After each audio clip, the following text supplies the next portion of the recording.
What is up, everybody? Rada here, and I have a really cool video here. Well, it's cool for me. I don't know. Some people don't like my style. But anyways, here we go. I know you obviously read the video title, so you know what it is. And it says unboxing, but this is not a new gun. No, I do have a Smith & Wesson 686 357 Magnum revolver, but this is a 686-3. And for those of you who are savvy, you know that this is not a new revolver. So I'll get into explaining why all that even matters in just a second. I just thought I would get directly to the unboxing. Now, I want to make it clear, this is not, as I said, a new gun, so it needs a little TLC, but it is still in fantastic shape. So I had been in the market for a revolver here for a minute, and it turns out a family member of mine needed to part with some firearms to sort out some financial issues. Let's face it, we don't sell these things unless we have to, right? Or they're really terrible. So with the help of my dad and some really nice weather, I drove down today to pick this up, and I'm very pleased with it. And so without further ado, we'll look. It's the older box, you know, it's cardboard. They don't have it in the plastic case. But anyway, we open it up. My family member who was the previous owner kept literally everything. I got a couple other firearms from him that I'll be making videos for in the next couple of days, and you'll see that this is something that is just kind of a theme with him. He kept all the instruction books, all the original packaging, all of the registration forms, you know, and this has got to be from the 90s, right? Because like I said, this was a 686-3, and they manufactured the Dash 3s between 1988 and 1993.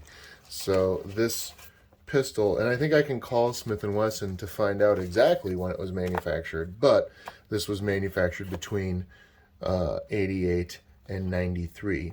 Now, the previous owner, my family member, removed the wood stocks. I do believe I will be putting these back on just because I really like the look.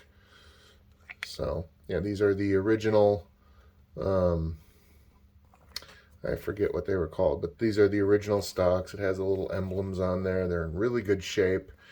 I don't know if the previous owner ever even used these. So, but I really like them. I think they make revolvers look pretty cool. So one of the first things I'll do after I clean and polish this will probably be to put the wood stocks back on. Now, when I say he kept everything, I mean he kept everything. The original box, even the original packing paper. Now, this obviously didn't come with it. This is an add-on weight that he put on it and just ultimately wasn't a fan of and took off. As you can see, these have been sitting around for about 10 or so years. They do need a little love. So here, let's actually get this stuff out of the way because we're going to move the box here once I get the revolver out. Okay. So we open this, and there's that special Smith & Wesson paper that you got to put on the right way. Let's get some better light here. Okay, and there it is. 686-3, 6-inch barrel, 357 Magnum. It is the six-shot cylinder. So, okay. So, there we go. We got a somewhat better look. If you can see in the flutes, there is some carbon buildup there that needs to come out. It's all printed up. The metal itself is in fantastic condition. There's no pitting, there's no rust. Everything looks really good. She just needs a little bit of love to shine her up. The cylinder is in good shape. It moves nice and smoothly. Again, there is some cleaning that needs to be done, a little bit of polishing, and the cylinders themselves need to, or excuse me, the cylinder and the chambers probably need to be cleaned and polished. But like I say, everything works. It's real smooth. You know, nothing feels hung up, anything like that. Triggers. Oh, I should also mention, so the family member that previously owned this was a bit of a competition shooter, and so he had some work done on the trigger. And let me tell you something.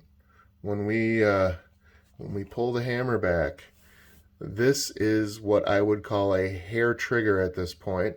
I barely put any pressure on that. I need to get one of those gauges that show it, but I mean, if you look at my finger, you can see I barely put any pressure on that, and it goes.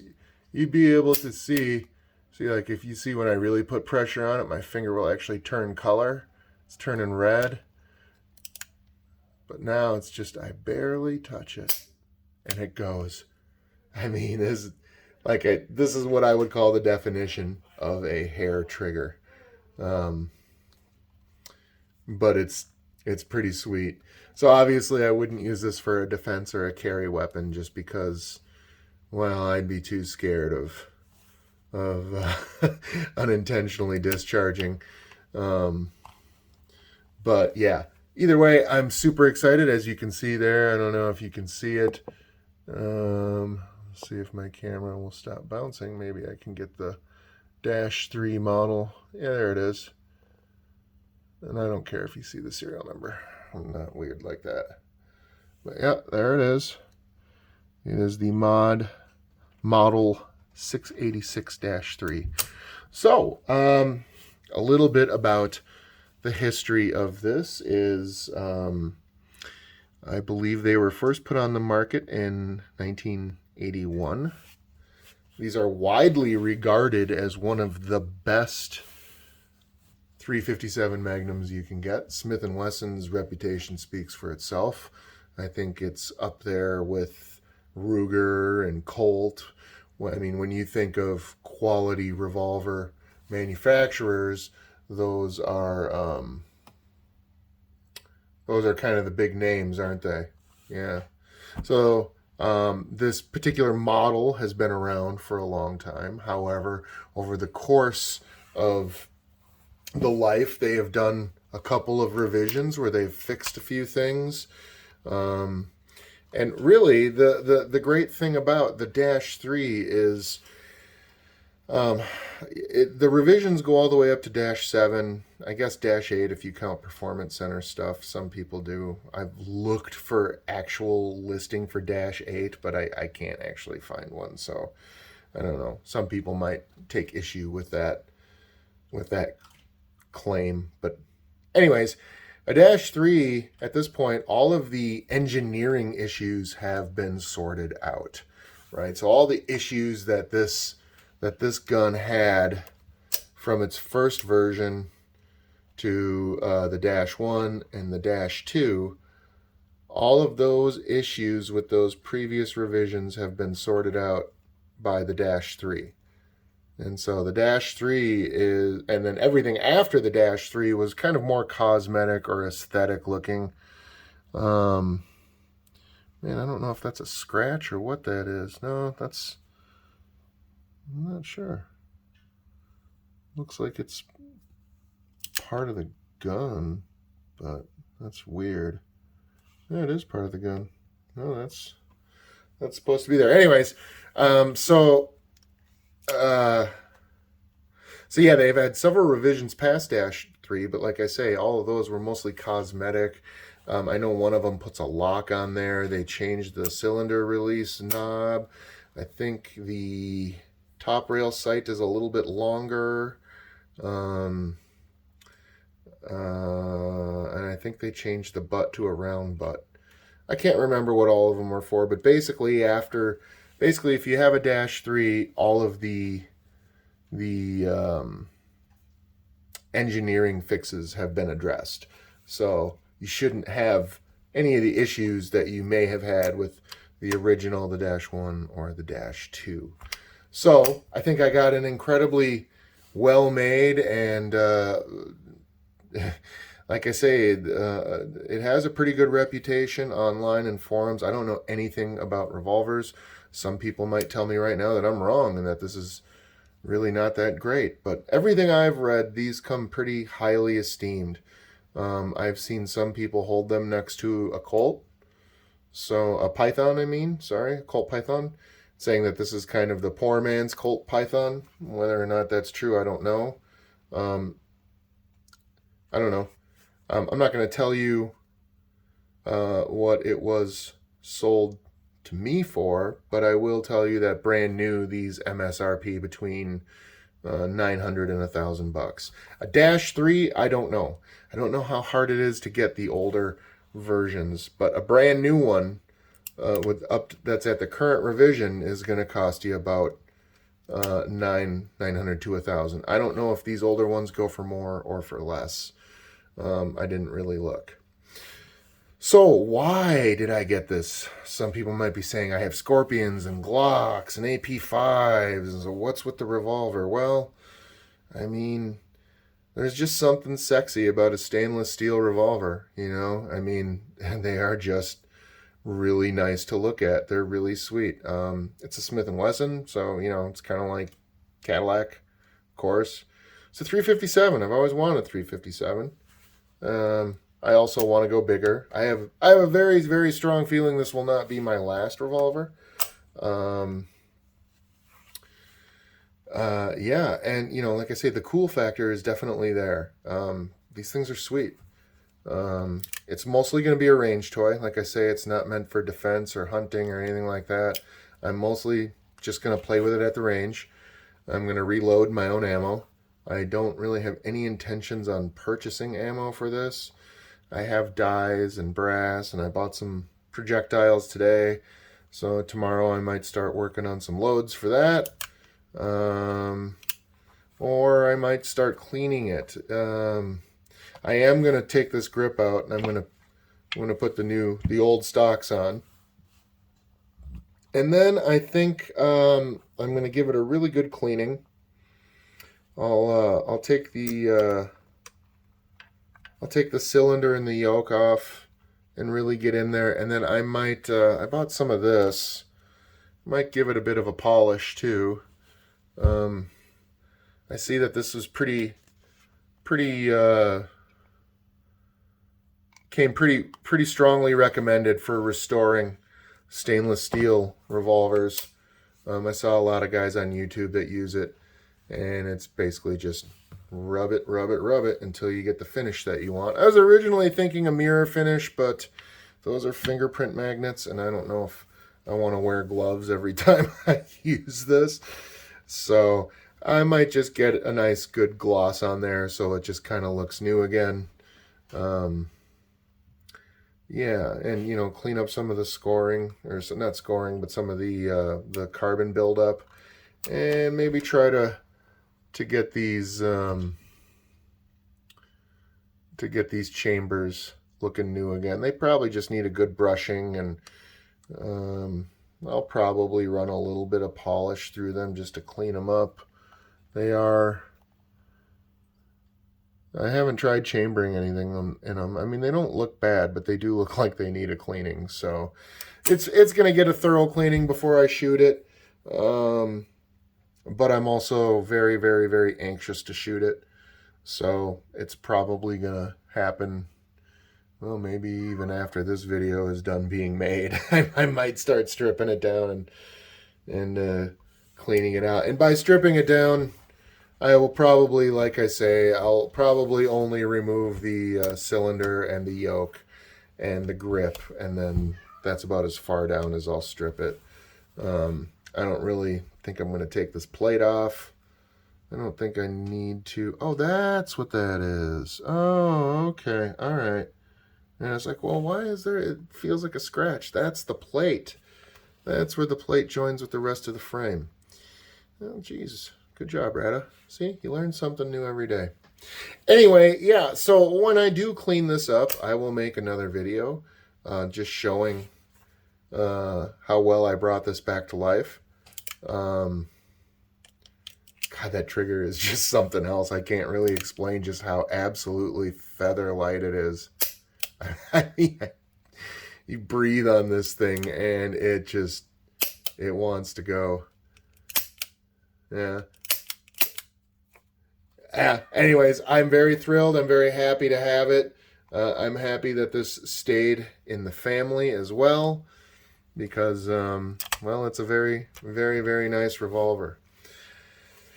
So, I did pick up a couple of other items. I picked up a Beretta 92F, so I'll be making a video on that as well. Yeah, and it's in very good condition.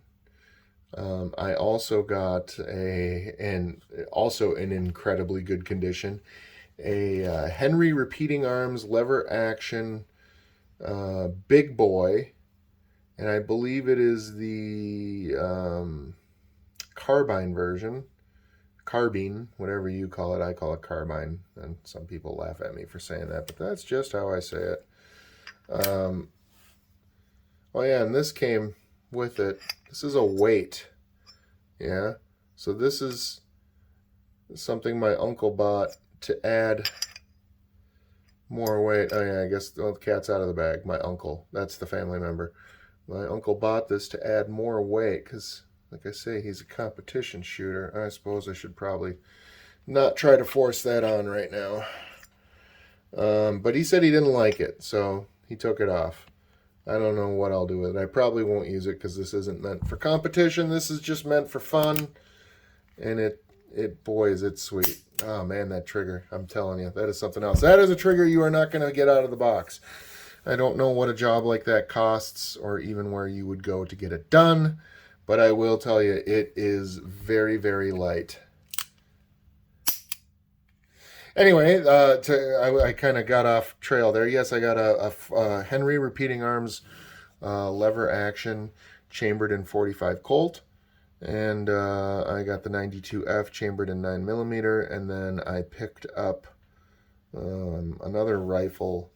But this one doesn't belong to me. It is in M1A Super match. So it's an M1A with a match barrel. It's a pretty nice rifle. I don't know if I'll make a video on that one just because it's not mine, but it is pretty sweet. So I may have to make a video, even though it's not mine and it's only gonna be here for a couple of weeks. But it is an incredibly nice rifle. So yeah, today was a very good gun day. I got 3. Again, none of them were like new, but they're new to me. So I got three new items to my collection. I got a Henry repeater, which I've probably wanted since I was a little kid. I got a Beretta M92 FS, which I've also pretty much wanted since I was a kid. And I got me a 357 Magnum revolver. And I just couldn't be happier. Anyway, thank you for watching this video. If you guys like listening to me ramble about the things that I get or how excited I get about it when I get them, then, stay tuned. Like I say, I have other videos that are coming up. I have review videos that I still have to do. I still have to do a review on my newest Glock 40, my Gen 5. That is long overdue. I've surpassed 1,000 rounds on that a long time ago, and it's ready to be reviewed. My 10mm Glock is getting there. So yeah, I got things to do. I need to do a range review on my AP5. So I have tons of videos that I need to do, but I just kind of get lazy, and then I get something new, and then it's like, oh well, I gotta make a video and I gotta talk about this because it's awesome. But more than likely, the next video that you may see will be a cleaned up version of this, and I'll talk about what I did to clean it up and how difficult it was and all that stuff. But the next video that I post will probably be this 686 cleaned up, polished up, and ready to go. Anyways, again, thanks for watching, guys. We'll see you next time. Have a good night.